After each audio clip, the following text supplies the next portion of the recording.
भारत ने आज ही के दिन, आज से 26 वर्ष पहले, सरदेव श्री अटल बिहारी वाजपेयी जी ने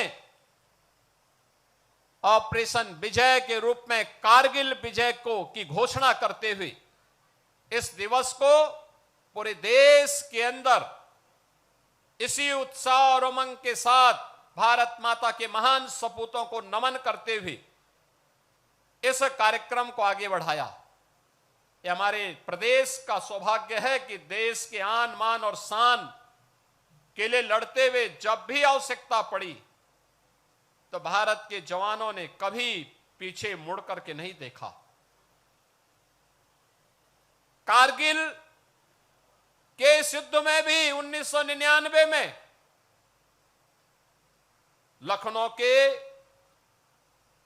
कुछ जाबाज जवानों ने अपने आप को देश की एकता और अखंडता के लिए समर्पित भाव के साथ आगे बढ़ाया था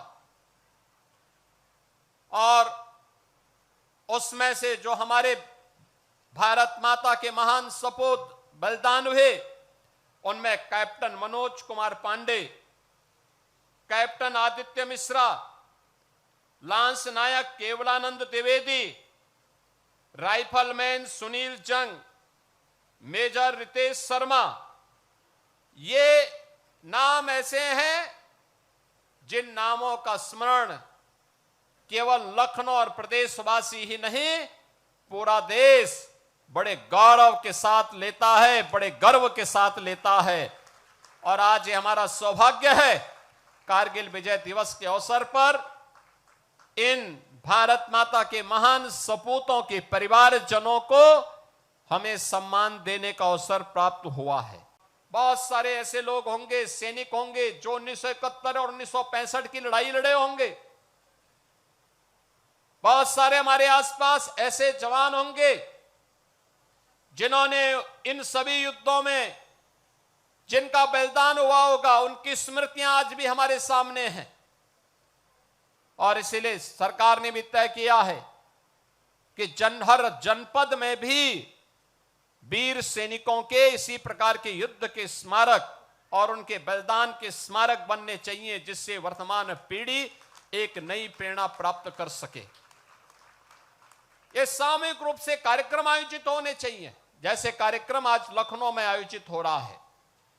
एक ओर सरकार के स्तर पर यह प्रयास उन्हें अधिक से अधिक सैनिकों के प्रति सम्मान का भाव व्यक्त करते हुए हमारी सरकार ने तय किया है कि अग्निवीर के रूप में जो जवान देश की सेनाओं में अपना योगदान दे रहे हैं, जब वह जवान रिटायर होकर के आएगा, उत्तर प्रदेश पुलिस बल में हम ऐसे जवानों को 20% आरक्षण की व्यवस्था कर रहे हैं।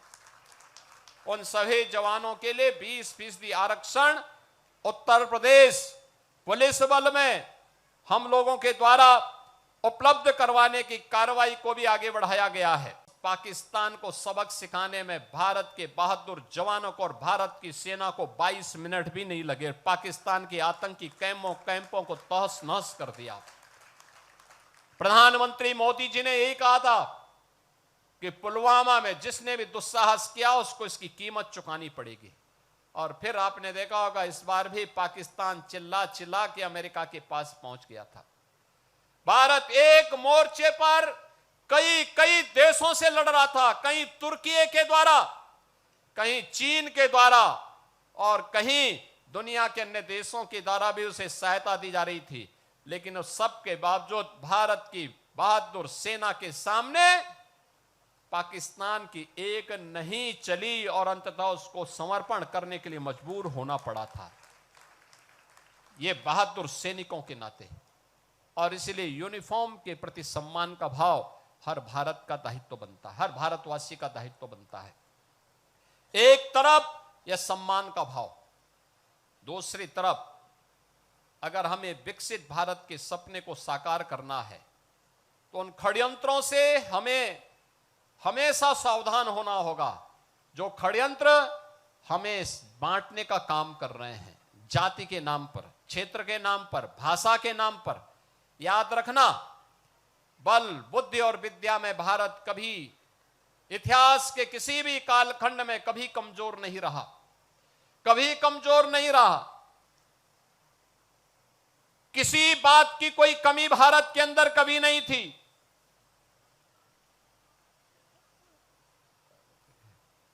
लेकिन जो लोग विकसित भारत नहीं चाहते, जो लोग समर्थ भारत नहीं चाहते, जो लोग सशक्त भारत नहीं चाहते, वे लोग भारत को जाति के नाम पर, क्षेत्र के नाम पर, भाषा के नाम पर, तमाम वादों के आधार पर बांट करके, सामाजिक ताने बाने को छिन्न भिन्न करके दुश्मन को प्रेरित और प्रोत्साहित करते हैं। दुश्मनों को प्रेरित और प्रोत्साहित करते हैं। उनकी सहानुभूति किसी गरीब के लिए नहीं है। उनकी सहानुभूति देश के लिए नहीं है। उनकी सहानुभूति उन लोगों के प्रति होती है जो घुसपैठिए के रूप में भारत के नागरिकों के हक पर डकैती डालने का काम कर रहे हैं। ये दृश्य आज देख रहे होंगे, ये दृश्य आज भी आप देख रहे होंगे। भारत के नागरिक को मताधिकार, संविधान प्रदत्त यह अधिकार प्राप्त हो, यह उनकी चिंता नहीं, लेकिन एक घुसपैठिए को प्राप्त हो, यह उनकी चिंता है। और ये वही लोग हैं जब सत्ता में आते हैं परिवारवाद चलाते हैं और जातिवाद का सहारा लेकर के सामाजिक ताने बाने को छिन्न भिन्न करने का काम भी करते हैं। याद रखना, इतिहास के किसी भी कालखंड में जब भी हम इस प्रकार की प्रवृत्ति के तत्वों के चंगुल में फंसे, भारत को इसकी बड़ी कीमत चुकानी पड़ी है, बड़ी कीमत चुकानी पड़ी है। क्यों विदेशी हमलावर भारत पर हावी होते गए?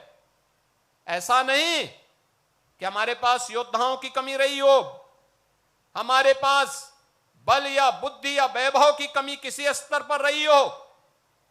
भारत गुलाम हुआ इसलिए क्योंकि एक ऐसी उस समय कुछ ऐसी ताकतें थी जो बांट रही थी, जैसे आज कुछ राजनीतिक दल फिर बांटने का काम कर रहे हैं। ये विभाजन हमारी कमजोरी का कारण था। इस विभाजन से फिर से बचने की आवश्यकता है। एक भारत श्रेष्ठ भारत के रूप में हमें एक समर्थ और सशक्त भारत के लिए, एक आत्मनिर्भर और विकसित भारत की संकल्पना को साकार करने के लिए आगे बढ़ना होगा, एकजुट होना होगा। कारगिल विजय दिवस का संदेश यही है, जिन वीर सैनिकों ने अपना बलिदान दिया है उनकी प्रेरणा यही है कि हम एक भारत और श्रेष्ठ भारत के माध्यम से ही एक सशक्त और समर्थ भारत की परिकल्पना को साकार कर सकते हैं।